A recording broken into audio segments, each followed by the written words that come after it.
Buenas tardes ya, Dios los bendiga mucho. Mi nombre es Carlos Alberto Tapia, por ese nombre me pueden encontrar en Facebook. Y yo soy pastor de la iglesia Señor de Señores en Florencio Varela. Y les damos la bienvenida a todos los invitados, a todas las personas que nos están viendo, que recién han entrado al grupo Señor de Señores. Y a los miembros de la iglesia les mando un beso grande, un gran abrazo para todos. Y quería compartir un poco la meditación de hoy haciendo devocionales en el libro de Efesios. Encontré algo que me pareció que sería digno de poder comentarlo con ustedes y junto con el Señor para que podamos gozarnos en el amor, en el cuidado, en la magnificencia del plan de nuestro Señor para con el hombre caído, para que también nos podamos quitar algunas jinetas que llevamos cuando evangelizamos a las personas y quitarnos algunas condecoraciones y entender que la gloria solamente es de Él y cómo la palabra refleja eso y cómo está todo tan evidente delante de nuestros ojos, solamente tenemos que buscarlo en las Escrituras. Bueno, vamos al tema. Viendo Efesios capítulo 6, encontré que lo que todos sabemos, que nuestros enemigos no son de carne. Pero revisando Efesios capítulo 4, vemos que Pablo afirma que sí, el hombre nos ataca mediante astucias humanas en planes de engaño. Entonces, ¿cuál es la conexión? ¿Cómo puede ser que el enemigo no es de carne, pero ataca a través de la carne? Bueno, esto merece una explicación. Hay, para el lector rápido de la Biblia, hay como una aparente contradicción en este tema de tener adversarios humanos. Pero bueno, no leemos la palabra de Dios en nuestra propia jactancia, en nuestro orgullo, sino que nos humillamos siempre. Cuando leemos la palabra de Dios lo hacemos con humildad y entonces no estamos poniendo pensamientos propios por delante, reconocemos entonces que aquí no hay contradicción, sino que hay algo que tenemos que entender. El Espíritu Santo es el que inspira la palabra, entonces al humillarnos buscamos y encajamos todo con todo dentro de la palabra. Dice Efesios 6:11, vestidos de toda la armadura de Dios para que podáis estar firmes contra las acechanzas del diablo. ¿Sí? Entonces acá está bien claro que esta armadura que está descrita, es la cual después vamos a hablar y vamos a ver cuáles son algunos de los elementos que hay en la armadura que hacen muy evidente la solución de esta contradicción y de esa manera podamos estar bien establecidos contra los ataques, acechanzas, amenazas, engaños. Pero luego viene la negación, luego se nos dice que nuestros enemigos no son de sangre ni carne. Curiosamente se menciona primero sangre y luego carne. Hay en la palabra de Dios expresiones que han trascendido la cultura popular, hablando del ser humano como carne y sangre, pero generalmente se habla de carne y sangre, no de sangre y carne. La palabra de Dios tiene pocas referencias con este sentido. Hay muchas referencias en la misma oración carne y sangre en el Antiguo Testamento, pero con este sentido de querer hablar del hombre como de carne y sangre, la que me viene a la mente es Hebreos 2.12, porque no tenemos, Hebreos 2.12 habla de carne y sangre. Entonces, ¿dónde está el problema? Porque hay una negación acá. Se nos dice que nuestros enemigos son espirituales, pero por otro lado se nos dice que nos atacan a través del hombre. Entonces, explicar esto bien vale la pena, porque queremos ver cómo es este esquema de la influencia demoníaca sobre el hombre, cómo ocurre el mecanismo de liberación, quién lo ejecuta, cuáles son las responsabilidades de cada parte dentro de todo esto.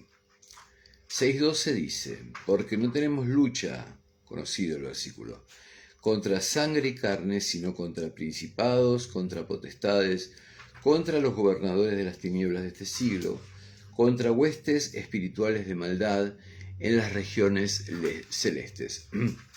La pregunta entonces no es si tenemos un adversario demoníaco, sino qué quiere decir la palabra con esto de que no luchamos contra carne y sangre. Cuando hablamos de carne y sangre, evidentemente estamos hablando, haciendo una referencia a todo lo humano, a todo lo del hombre no regenerado, a la realidad que vive el hombre alejado de la obra de la gracia salvadora de Dios. Entonces, está hablando la palabra de que no luchamos contra el hombre caído. Cuando está diciendo no luchamos contra sangre y carne, la palabra de Dios quiere decir que no luchamos contra el hombre caído. Pero Pablo advierte sobre la astucia humana.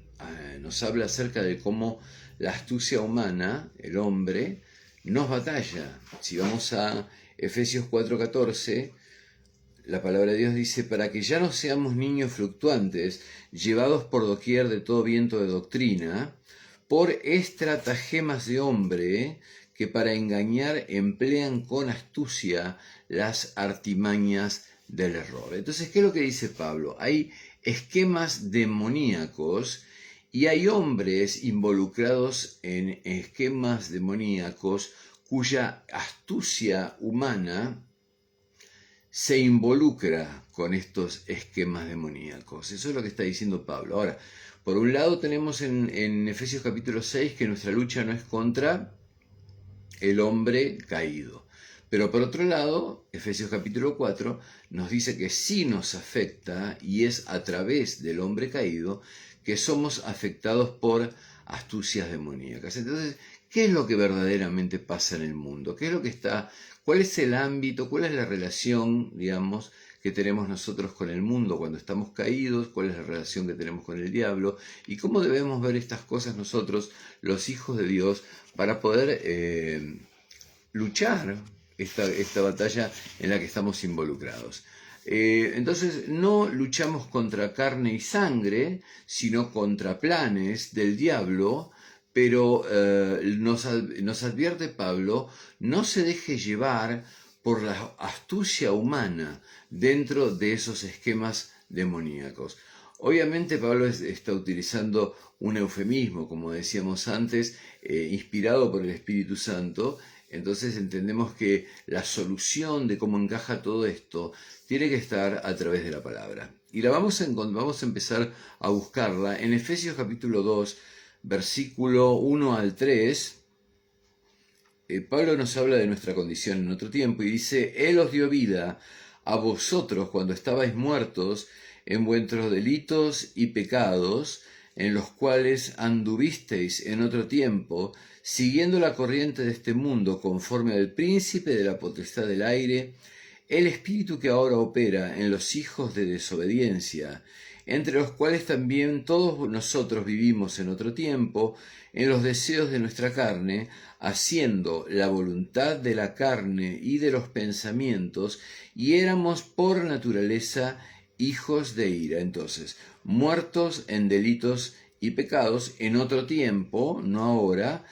¿Cuál es la corriente del mundo? La corriente del mundo es seguir, conformarse a estos esquemas, a estos trabajos, a estos planes demoníacos preparados, dice Pablo, por el príncipe de las tinieblas, el príncipe de la potestad del aire, o sea que tiene el poder del aire, tiene el poder en el segundo cielo, el que opera, dice, opera en los hijos de desobediencia. Si bien opera, pero esos hijos no son hijos obedientes, sino que son hijos desobedientes, entre los cuales dice Pablo, nosotros también estábamos en otro tiempo, obviamente recordando sus tiempos como perseguidor de la iglesia, dice que lo hacíamos, ese andar lo hacíamos como en los deseos de la carne, haciendo la voluntad de la carne, haciendo la voluntad de los pensamientos, y por cuanto nosotros obedecíamos a esos impulsos, por naturaleza, hablando de lo natural, digamos,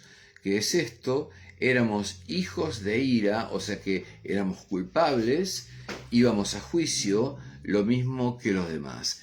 Entonces, Pablo está hablando de que si bien estábamos en sintonía con el diablo, en la frecuencia de Él, ¿sí?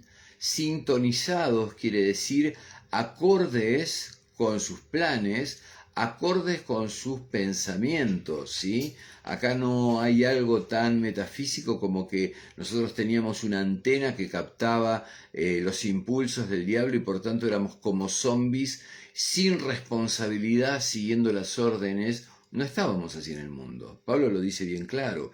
Estábamos haciendo la voluntad de la carne, no estábamos siendo dirigidos por el diablo como cohetes teledirigidos. Estábamos, dice, haciendo la voluntad de nuestros pensamientos, no éramos zombies esclavos del enemigo. Simplemente Él operaba en nosotros, tal cual como lo hace, dice Pablo, en todo este mundo. Seguíamos la corriente del mundo, pero estábamos, lo que quiere aclarar Pablo bien clarito, es que estábamos muertos en nuestros delitos y pecados. Entonces todos lo hacíamos, todos teníamos este comportamiento, pero lo que era claro es que lo hacíamos por responsabilidad propia. ¿Sí? Lo hacíamos por responsabilidad propia. Este mensaje especialmente va dirigido a las personas que tienen amor hacia el evangelismo, ¿sí?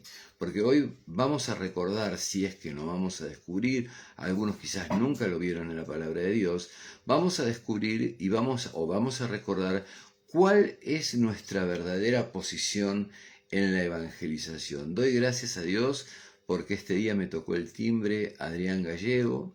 Es un muchacho que está en el centro de rehabilitación más importante en Florencio Varela, y conforme a la charla que tuve con él, es que pensé este mensaje y quería compartir este mensaje con ustedes. Dios bendiga a todas las personas que están intentando salir, como decía el apóstol Pablo, de una vida muerta en delitos y pecados. Entonces, andábamos en pecado, esa es la realidad, éramos hijos de ira. Hijos de ira significa que nos cabía el juicio, que éramos culpables, o sea que no escapábamos de una responsabilidad por nuestra culpa en esto, y que merecíamos la ira de Dios. Entonces, ¿qué es lo que hace Satanás en todo este cuadro? Aprovecha de alguna manera y nos influye de alguna manera, que vamos a tratar de poner una imagen con la cual nos va a resultar muy fácil poder seguir esta predicación. Nos influía, aprovechaba de nosotros, pero esto no nos quita ninguna responsabilidad, porque vivíamos, dice Pablo, haciendo la voluntad de nuestra carne y haciendo la voluntad de nuestros pensamientos, ¿sí? Pablo se extiende en todo esto, el libro de Efesios es muy importante. ¿Por qué? Porque estamos hablando de Efesios, y Efesios habla de la lucha de la iglesia por la santidad. Por eso Pablo está tomando todos estos temas, porque Efesios habla de la iglesia y habla de la lucha por la santidad en la iglesia. Entonces Pablo quiere dejar claro cuáles son los elementos de esa batalla. Hoy en día quizás los desconocemos porque nos obsesionamos con el tema de la guerra espiritual, y ahora vamos a ver que estamos equivocados, que el enfoque de la batalla por la santidad no tiene nada que ver con lanzarnos sobre los demonios, con proclamaciones, con enfrentamientos de poder, sino que tiene que ver con otra cosa. Efesios 4:18, Pablo sigue hablando de esta condición nuestra, diciendo, teniendo el entendimiento entenebrecido, así estábamos, ajenos de la vida de Dios, por la ignorancia que en ellos hay. ¿Por qué? Por la dureza de su corazón. Entonces Pablo rastrea el asunto y apunta, culpa directamente a la dureza de nuestro corazón. No hay mención ni en lo anterior, digamos, como responsabilidad directa, si bien se menciona el príncipe de la potestad del aire, ni en este versículo hay una adjudicación de responsabilidad a Satanás, sino que Pablo está diciendo, somos nuestro propio problema. Entonces, salvar y santificar, el trabajo de la salvación, el trabajo de la santificación, no tiene nada que ver con liberación, ni se encuentra en un enfrentamiento con poderes exteriores. No pasa por ahí el asunto, sino que la lucha es con las herramientas del Evangelio. Vamos a leer, fíjense cómo Pablo en la misma carta, venga hija, venga, los perros están con hambre, venga para acá. Fíjese que todo esto tiene que ver con nociones que derivan claramente del Evangelio del Reino y están en el mismo capítulo. En el apóstol Pablo en 4:28 dice: el que hurtaba, no hurte más, sino trabaje, haciendo con sus manos lo que es bueno para que tenga que compartir con el que padece necesidad. 29. Ninguna palabra corrompida salga de vuestra boca, sino la que sea buena para la necesaria edificación, a fin de dar gracia a los oyentes. Versículo 30. Y no contristéis al Espíritu Santo del Dios, con el cual fuisteis sellados para el día de la redención. Entonces, ¿qué estamos viendo acá? Habla claramente, fíjese el versículo 31, quítense de vosotros toda amargura, enojo, ira, gritería y maledicencia y toda malicia. Entonces, ¿a qué está apuntando el apóstol Pablo? Fíjese que todo esto está en un tiempo verbal que nosotros conocemos en castellano, que se llama imperativo. Imperativo es cuando yo doy una orden, se la estoy dando a una persona en particular o se la estoy dando en plural a varios. Acá Pablo está hablando a toda la iglesia. Él dice: el que hurtaba, no hurte, trabaje, haga con sus manos lo que es bueno, no salga de su boca ninguna palabra corrompida, ponga en su boca palabras que sean para la edificación, dé gracia a los oyentes con eso, no contriste al Espíritu Santo, quite toda amargura de su vida, quite todo enojo, quite toda ira, quite toda gritería, quite toda maledicencia y quite toda malicia. ¿Qué está diciendo el apóstol Pablo? Espere sentado, ore, ayune y siéntense en su casa esperando que algún día el Espíritu Santo de Dios venga y como en una epifanía, en un momento extraordinariamente sobrenatural y espiritual, a usted se le quiten todas estas cosas.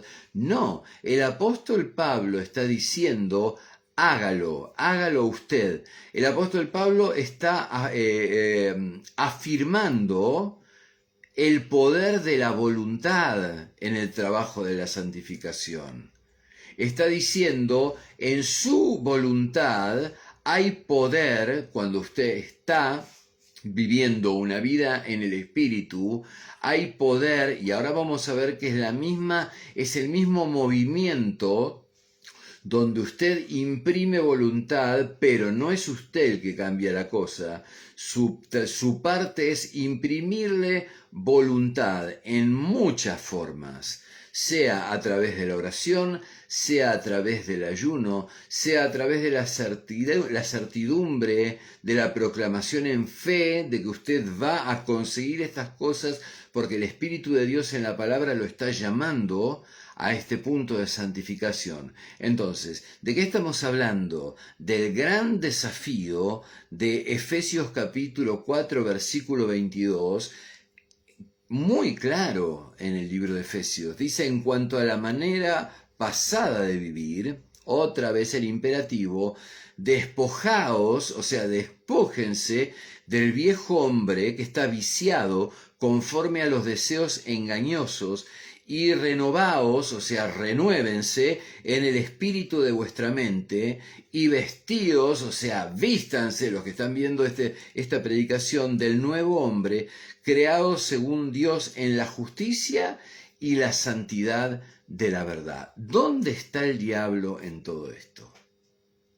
O sea, la lucha por la santidad no incluye en absoluto al diablo, no hay mención de él, no implica salvar y santificar, no implica trabajos de liberación, no implica momentos de liberación. Nuestra santificación no está orientada a eso, ahora lo vamos a seguir viendo, sino que tampoco está orientada a tener ninguna clase de encuentro de poder con el diablo, de ninguna confrontación con el diablo, sino que tiene que ver absolutamente con un trabajo interior, que en el caso de estos versículos hay otras referencias, pero en el caso de estos versículos que están en el capítulo 4, tienen que ver con un llamado al corazón, un llamado a las decisiones y un llamado a la voluntad. Fíjese usted que 3 piezas de la armadura espiritual tienen características extraordinarias. Estad pues firmes, ceñidos vuestros lomos con la verdad. Ceñidos vuestros lomos con la verdad. Y vestidos con la coraza de la justicia. Y bueno, y calzados los pies con el aspresto del evangelio de la paz. Y tomad el yelmo de la salvación, muy bien, pero eso no nos pertenece, la salvación es del Señor, la justicia es del Señor, pero lo que viene acá, tomen, dice, tomen en la mano, tomen para el trabajo, la espada del Espíritu, que es la palabra de Dios. Entonces, 3 piezas de la armadura de Dios que están involucradas en esto, tienen que ver, habla de la armadura para la guerra por la santidad. Es con estas armas, es con estas herramientas que Pablo dice que vamos a lidiar en esta guerra. En primer lugar, dijimos, con la verdad. Lo segundo, el evangelio de la paz. Lo tercero, la palabra de Dios. La verdad, el evangelio de la paz y la palabra de Dios. Habla Pablo que la armadura para la guerra por la santidad tiene que ver con enfrentar los problemas en la mente y en el corazón humano, no en el exterior, no en la influencia del diablo, no en el ataque, no en la presión, no en esos diseños demoníacos en los que estamos involucrados. No le habla al diablo, nos habla a nosotros, ¿sí? Entonces, vamos a seguir viendo la palabra, pero vamos a poner en este momento un tipo. Vamos a imaginar una figura. Vamos a poner por decirlo así, una parábola, pero no es una parábola, sino que es una analogía. Imaginemos que estamos viendo un personaje caminando en medio de un bosque oscuro, lleno de unas bestias muy particulares. Este hombre se acaba en el camino lastimar, tiene heridas, tiene moretones de caminar entre un bosque muy cerrado, lleno de espinas, lleno de ramas caídas, por el cual ha tenido que atravesar con mucha dificultad. Y en el bosque hay animales, hay unas criaturas que tienen un olfato especial para las heridas. Y estas criaturas, si bien son semi-invisibles, a veces las ve, a veces no las ve porque tienen una característica medio especial, lo que hacen con las heridas es lamerlas.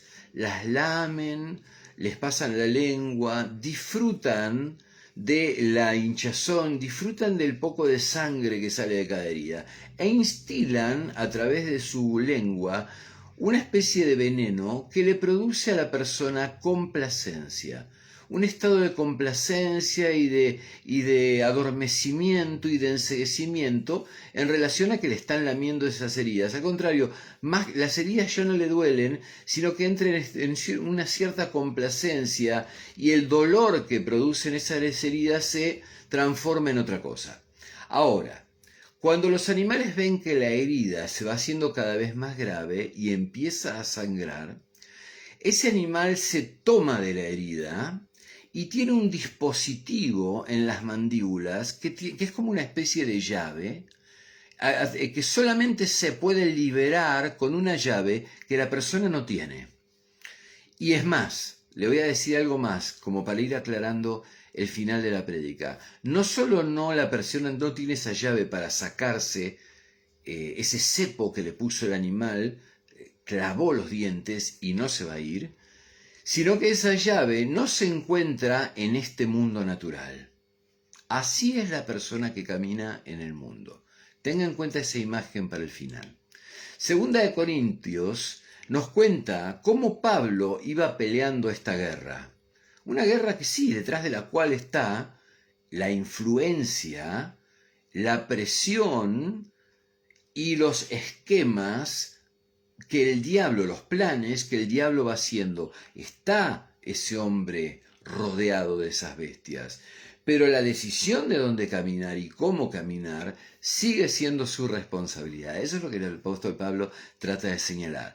Entonces, fíjese cómo Pablo es coherente en todas sus cartas con esta visión. En 2 Corintios 5:11 dice, conociendo pues el temor del Señor, ¿qué es lo que hace? ¿Liberamos a los hombres?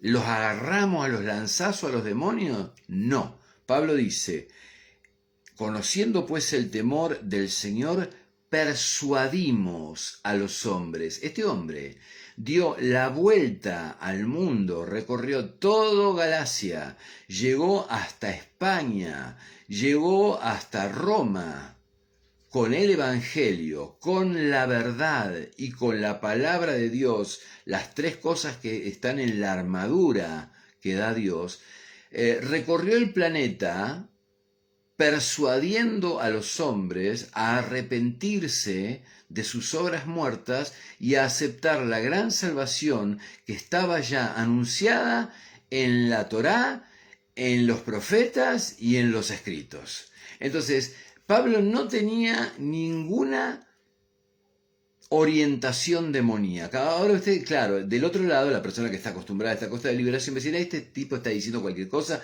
porque cuando están en las iglesias, las personas, los demonios se nos levantan y se manifiestan, y entonces nuestro llamado es a luchar contra los demonios. Bueno, dentro de la figura que habíamos puesto de este hombre que caminaba en el bosque, digamos que el momento ese es el momento en el cual este hombre camina y alguien que entra cubierto, somos nosotros, que entra cubierto en este mundo, ¿sí?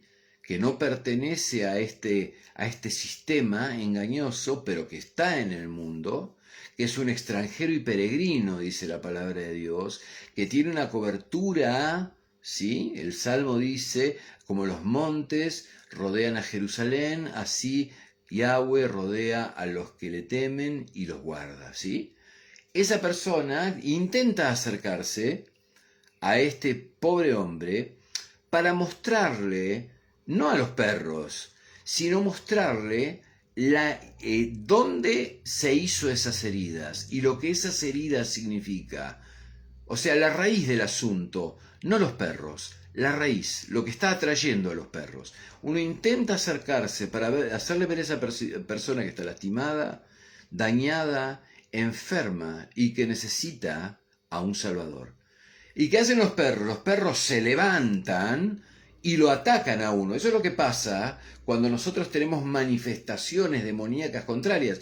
Eso es lo que le pasaba a Pablo cuando daba la vuelta al mundo persuadiendo a las personas. Había regiones que él visitaba, lugares que estaban tomados por potestades demoníacas. Conocemos cuál es la estructura del ejército del diablo a través justamente de esta carta de Efesios.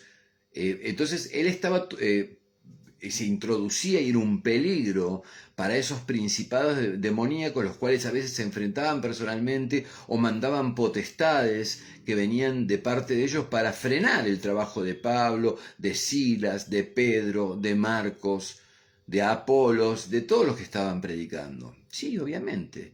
Los perros van a querer lanzarse para que nosotros nos sigamos, pero ¿con qué? ¿Con el apaleo de los perros? No, con ir sobre lo que es la naturaleza caída y hacerle ver a esa persona que está lejos de Dios, como decía el apóstol Pablo, que tenemos un ministerio de reconciliación por los cuales vamos al mundo diciéndole que el diablo está tras tuyo. No, reconciliate con Dios.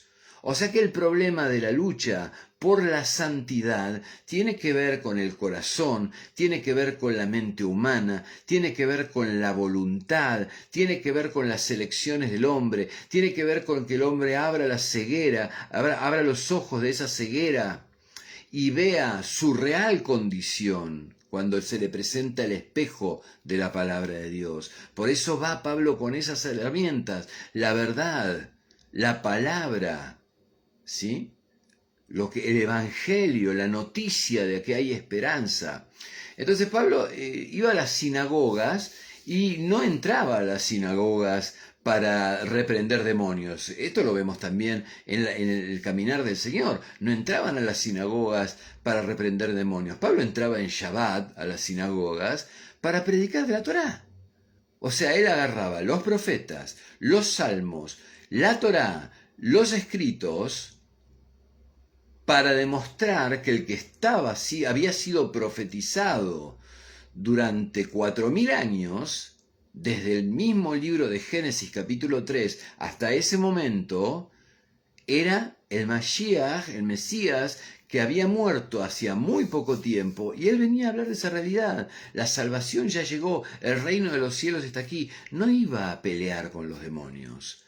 No consiste en eso nuestro llamado. No consiste en eso la orientación principal en nuestra lucha dentro de lo que es el ámbito de la iglesia por la santidad. No tiene que ver con esto. Entonces, yo aclaro esto porque quiero llegar en este final de predicación a un punto clave, que es ver cuál es la responsabilidad que tenemos nosotros dentro de esto, que no es la que muchas veces creemos.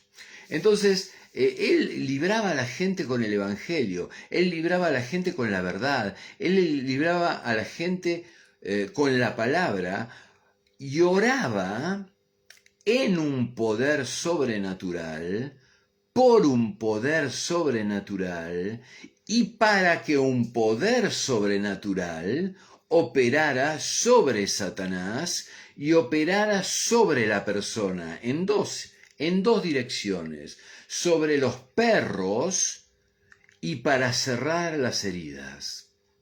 Entonces, pese a que 2 Corintios 4.3 dice 4.3 y 4.4, ¿no? Pero si nuestro evangelio está aún encubierto entre los que se pierden, está encubierto, en los cuales el Dios de este siglo cegó el entendimiento de los incrédulos para que no les resplandezca la luz del evangelio de la gloria de Cristo, el cual es la imagen de Dios. Pese a esto, pese a que él está diciendo esto, la respuesta, la solución al problema no es hablar con el diablo, no es establecer un diálogo con el diablo, no es pedirle el nombre, no es reprender al diablo, no es apuntar nuestras armas contra él. Él dice, están cegados en la imagen que habíamos puesto. Sí, dijimos que estos demonios que están pegados a este hombre, estos perros que están pegados, en su lengua instilan un elixir que produce como un enseguecimiento, un embotamiento de los sentidos, donde lo malo se vuelve bueno, donde lo bueno se vuelve malo, y es por eso que a estas personas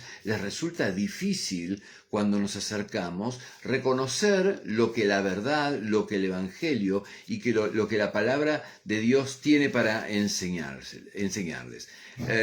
Pero Pablo no está diciendo de hablar con los demonios, nos dice que los responsables están cegados, ¿sí? Y tenemos que ir a los responsables, hablar con los responsables que están cegados, mediante el poder de un espíritu enviado por Dios que nos capacita para exponer esto, pero al mismo tiempo opera por otro lado en la liberación de esa persona. Hay una doble acción, nuestra capacitación y el que esa persona sea quitada de esa ceguera, se le caiga la venda, es otra obra aparte.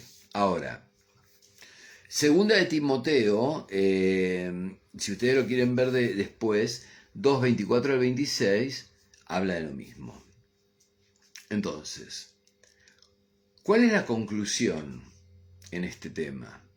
Y en la conclusión vamos a poner el elemento fundamental en relación a este carne y sangre, sangre y carne. ¿Qué es lo que quiere decir Pablo con este sangre y carne?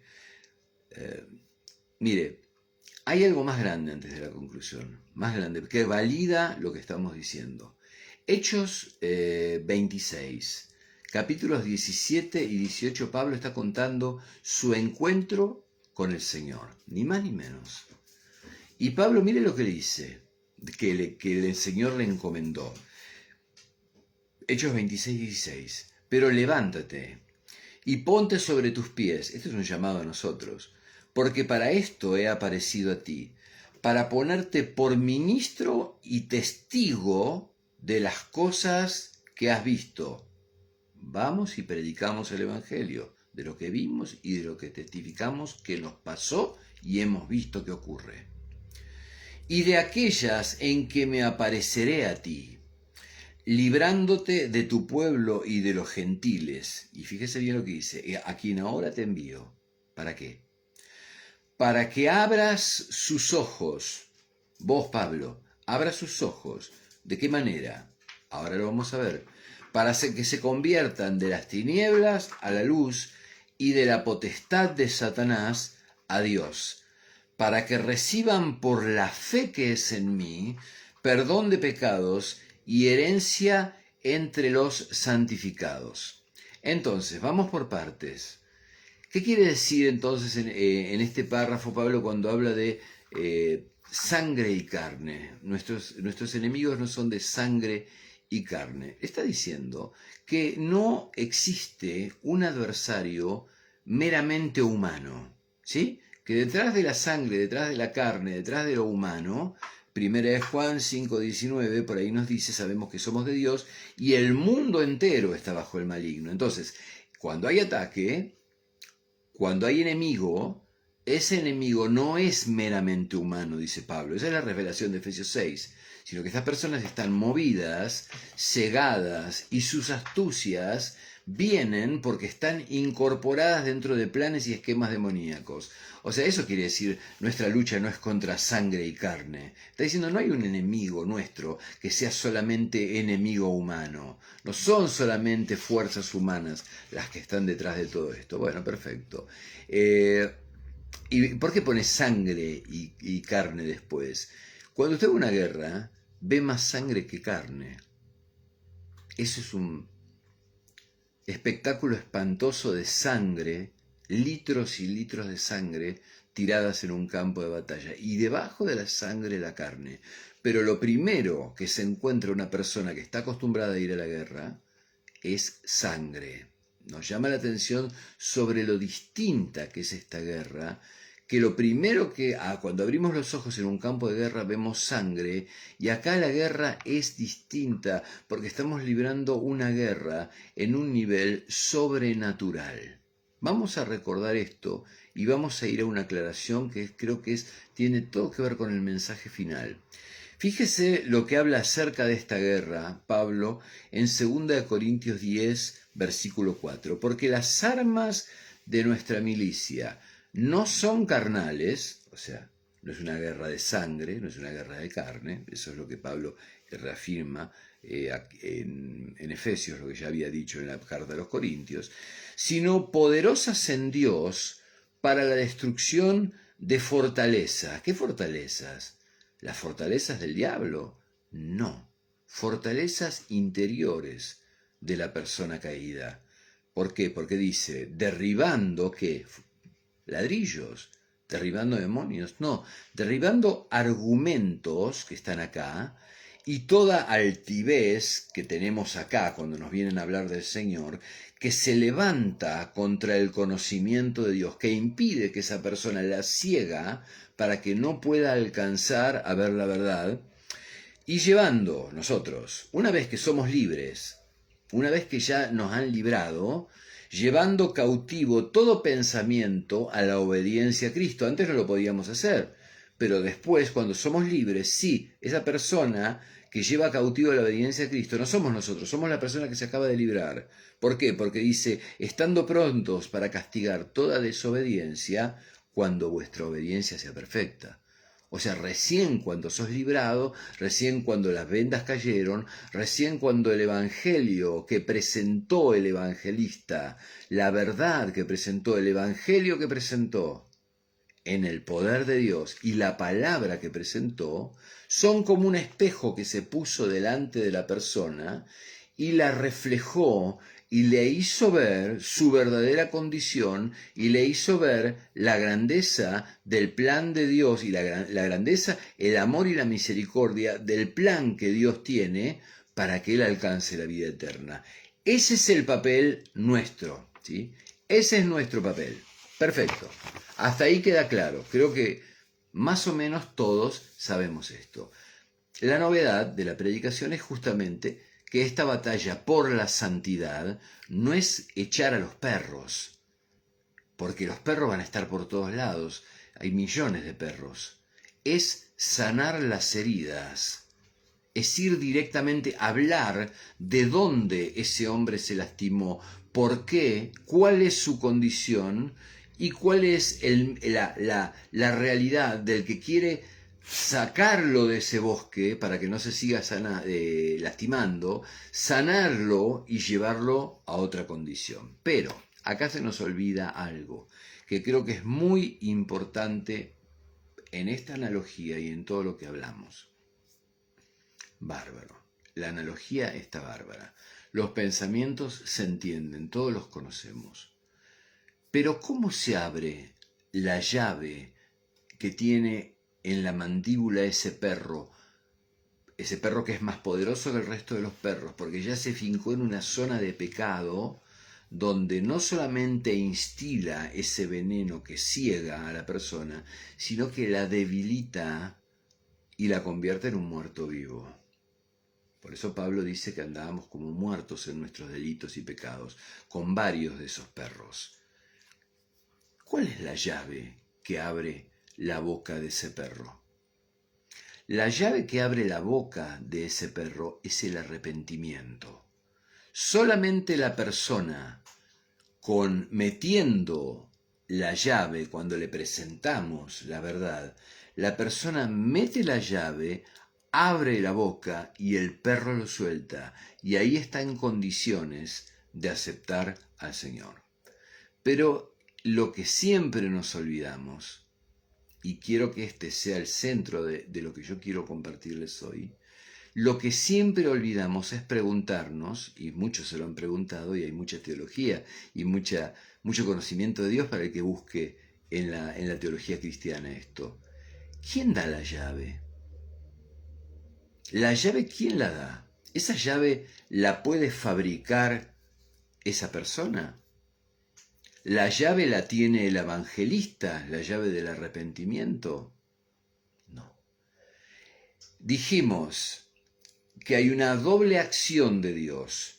Por un lado, hace que este hombre, el evangelista, presente la verdad, el evangelio y la palabra como la presentaba Pablo, obviamente. Ese es el secreto del verdadero evangelista. Presentar la palabra como la presentaba Pablo, mostrando cómo en la Torá, en los profetas y en los escritos, el Señor es aquel que estaba anticipado desde hace 4000 años, ¿sí? Entonces, el poder de Dios obra sobre el que está predicando, haciendo que esa palabra, esa verdad y ese evangelio estén llenos del poder de Dios. Pero hasta ahí llega el trabajo y la labor del evangelista. No tiene más incidencia más que ser un persuasor, como decía 2 Corintios 5:11. Persuade a la persona en el poder del Espíritu. Pero dijimos que había otra acción del Espíritu de Dios, que es sobre aquella persona que está siendo predicada. Y esa acción es cuando la persona, en el espejo de la palabra, como dice Pablo, acepta ver lo que Dios ve, acepta que lo que se está hablando viene de parte de Dios, y en el corazón siente ese deseo de tomar esto que se le está brindando desde el cielo, el Dios hacedor de todas las cosas envía la llave del arrepentimiento. ¿Qué es lo que quiero decir yo? Lo único que abre la boca del perro no lo tiene el evangelista y no lo tiene la persona. Y la palabra de Dios lo confirma, lo tiene Dios. El arrepentimiento es un don de Dios. Cuidado, evangelistas. Cuidado, y lo digo yo también porque tengo una vocación evangelística, con creer que nosotros le proporcionamos arrepentimiento por lo que decimos. No. Nosotros, el cuidado que tenemos que tener nosotros es presentar esa verdad, ese evangelio y esa palabra en el poder del Espíritu Santo. Y hasta ahí llegó el trabajo. O sea que nuestra aflicción no tiene que ser los resultados de esto. ¿Por qué? Porque el resultado es del que salva. La salvación, dice la palabra de Dios, es de Yahweh. ¿Qué quiere decir eso? La llave del arrepentimiento la da el Padre. Por eso muchas veces nuestra obra como evangelistas es infructuosa. Porque podemos presentar en el poder del Espíritu lo que seamos, pero si el arrepentimiento, que es la llave que abre la boca del perro que tiene atenazada a esa persona, no la da el Señor, no viene de parte del Señor, esa persona no se convierte. Esa persona no es tocada por el Evangelio. ¿Alguna vez lo pensó? ¿Lo sabía? ¿Sabía que la palabra de Dios nos dice que su única responsabilidad como evangelista es, por todo este desarrollo que hicimos, es presentar la palabra, la verdad, en el poder del Espíritu Santo? Ese es el milagro que viene sobre la persona que predica, pero hasta ahí. Porque el arrepentimiento, dice la palabra, la salvación es de Yahweh. La llave que abre la boca de los perros que tienen atada a esa persona y le da libertad es el arrepentimiento. Y lo vuelvo a repetir, viene de parte del Señor. ¿Cómo yo lo sé? Por la palabra de Dios. Fíjese, por ejemplo, Hechos 11:18. Entonces, oídas estas cosas, callaron y glorificaron a Dios, diciendo, de manera que también a los gentiles ha dado Dios arrepentimiento para vida. Segunda de Timoteo 2:24, lo leímos, pero seguramente se le pasó por alto, porque tantas veces leemos la palabra y en vez de hacer una lectura concienzuda de lo que sí dice, escuchamos lo que nosotros queremos escuchar. Fíjese segunda de Timoteo 2:24, dice, que la reservé para ahora, porque el siervo del Señor no debe ser contencioso, sino amable para con todos, apto para enseñar, sufrido, que con mansedumbre, lo que estábamos hablando bien recién, ¿no? Que persuada, corrija a los que se oponen, por si quizás Dios les conceda que se arrepientan para conocer la verdad y escapen del lazo del diablo en que están cautivos a voluntad de él. Este versículo es el que me dio la imagen de ese hombre caminando en medio de un bosque de espinos con heridas a las cuales se adjuntaban estos demonios que instilaban ese veneno que los cegaba, y algunas heridas eran tan profundas que sangraban de tal modo que venían estos perros que cerraban la boca y se trababa ese candado, el cual solamente se podía abrir con una llave. Y la palabra nos dice que la llave la manda el Eterno.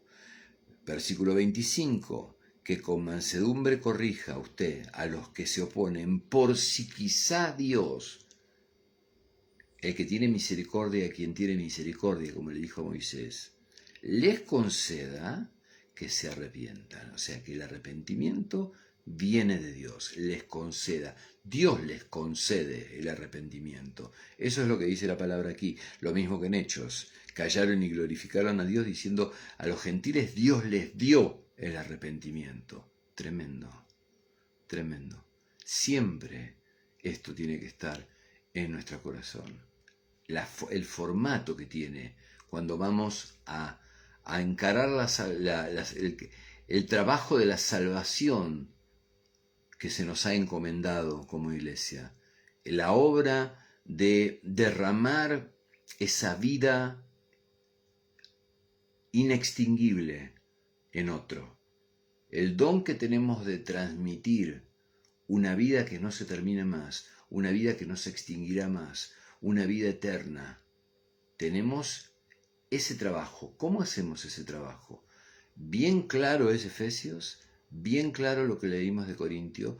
El hombre va a no reprender demonios, va a las heridas, va al corazón, va a la voluntad, va a los pensamientos que se tuercen, aquellos que en otro tiempo iban como el resto del mundo, siendo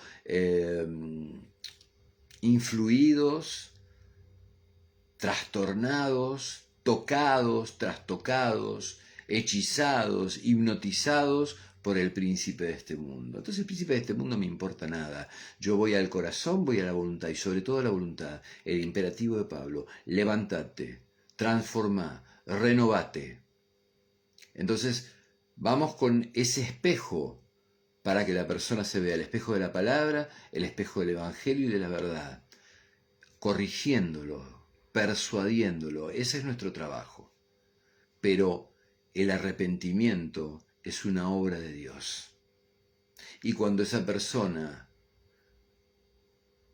se libra a ese demonio de esa traba y lo suelta, y esa persona obedece, como dice 2 Corintios, lleva cautivo el pensamiento desobediente a los pies de Cristo, y ahora sí está pronto para castigar la desobediencia, porque el Señor hizo perfecto ese momento. Perfección en la palabra no quiere decir que usted tenga todos los atributos, sea un Elohim ahí con todos los atributos. No, perfección es que usted está trabajando en el tiempo de Dios. Usted está afirmando dones, afirmando acciones que son las que son buenas para este tiempo.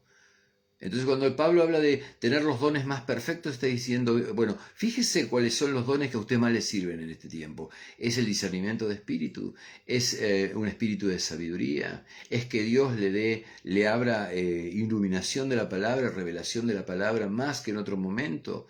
Necesita usted hablar en lenguas en este tiempo. ¿Cuáles son los dones que más le sirven? Eso es lo perfecto para este tiempo. Entonces, cuando Pablo dice que cuando la obediencia sea perfecta, o sea, cuando este hombre ya se libró, nosotros corregimos, el Espíritu de Dios da el arrepentimiento, que hace que la persona agarre la llave del arrepentimiento y abra la boca de estos demonios y los sueltan. Entonces ahí el hombre ya no está más ciego, se le cae la venda, ese veneno ya no está en él, cae la venda y ve las cosas como son, acepta ese camino que el evangelista le está proponiendo, ese pacto que hizo el Padre con el Hijo, se adjunta a ese pacto. Quiere formar parte del Israel espiritual y se une al pueblo de Dios. A partir de ese momento, sí, esa persona alcanza libertad. Y esa persona en obediencia puede empezar a poner cada pensamiento desobediente bajo los pies de Cristo. ¿Qué sensación, qué llamado tenemos cuando reconocemos todo esto? Cuando reconocemos que el arrepentimiento viene solamente de Él. Cuando nos ponemos en esa situación de esos hombres de Hechos, capítulo 11, que dicen, extasiados con el amor de Dios, de manera que es Dios el que les dio arrepentimiento para la vida, no fui yo. Yo hice la obra de mostrar en el espíritu, no de la boquita para afuera, en el espíritu, y si es necesario con obras de poder, y si es necesario con obras de liberación también, en el espíritu revelé la verdad, el evangelio, la palabra de Dios. Pero el que estaba detrás, haciendo la verdadera obra, que es traer arrepentimiento, es el mismo Dios. Y estos hombres dijeron, es el Señor el que te da arrepentimiento para la vida. Y Pablo lo dice, vayan chicos, corrijan, ¿sí? A los que se oponen, corríjanlos, porque en una de esas Dios les concede que se arrepientan. Dios baja la llave del arrepentimiento para que conozcan la verdad, para que escapen del lazo del diablo en el que están cautivos y están ya haciendo la voluntad de Él. ¿Cuál es nuestra posición delante de esto? Una sola, la que leemos también en Hechos 11, diciendo, oídas estas cosas, callaron y glorificaron a Dios. Que de Dios sea la gloria siempre, en todo lo que hagamos. Dios los bendiga mucho.